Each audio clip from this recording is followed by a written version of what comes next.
Bayangkan seorang pemuda berusia 20 tahun pernah hampir menaklukkan seluruh dunia dan mati secara misterius di usia 32 tahun. Namanya adalah Alexander Agung. Lahir pada tahun 356 sebelum Masehi di kerajaan kecil bernama Makedonia. Ia bukan sekedar pangeran biasa. Ayahnya, Philip II, adalah raja penakluk. Ibunya, Olympias, percaya anaknya adalah keturunan dewa. Sejak kecil, Alexander dididik oleh filsuf legendaris Aristoteles. Ia belajar tentang filsafat, ilmu perang, politik, dan mimpi besar menguasai dunia.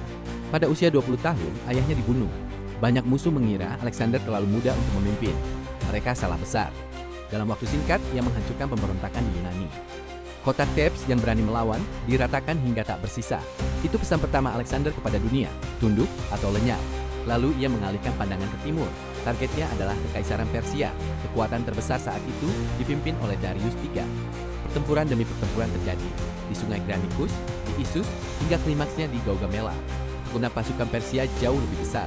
Tapi Alexander punya taktik, kecepatan, dan keberanian yang nyaris nekat. Ia memimpin langsung dari garis depan. Hasilnya, Kekaisaran Persia runtuh.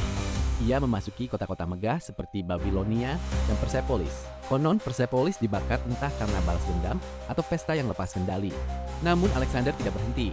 Ia terus bergerak hingga ke Mesir. Di sana ia dipuja sebagai Firaun dan mendirikan kota yang telah terkenal Alexandria. Ambisinya semakin tak terbendung. Ia menembus Asia Tengah, bahkan mencapai wilayah India. Tapi di sana, untuk pertama kalinya, pasukannya menolak. Mereka lelah, terluka, jauh dari rumah. Alexander marah, namun akhirnya menyerah. Ia kembali ke Babilonia, dan disinilah misteri dimulai. Tahun 323 sebelum Masehi, Alexander jatuh sakit setelah pesta panjang. Demam tinggi, tubuhnya melemah. Dalam hitungan hari, penakluk dunia itu tak bisa lagi berbicara. Tidak ada luka perang, tidak ada musuh di medan tempur. Hanya kamar sunyi dan seorang raja muda yang sekarat. Sejarawan masih berdebat hingga hari ini. Saat ditanya kepada siapa kerajaannya akan diwariskan, ia berbisik kepada yang terkuat, dan kata-kata itu menjadi awal kehancuran. Tanpa pewaris jelas, para jenderalnya saling berperang. Kekaisaran raksasa itu pecah menjadi beberapa bagian. Dunia yang ia taklukkan dengan pedang runtuh oleh ambisi orang-orang terdekatnya sendiri. Seorang pria yang tak terkalahkan di medan perang justru kalah oleh kematian yang sunyi dan misterius.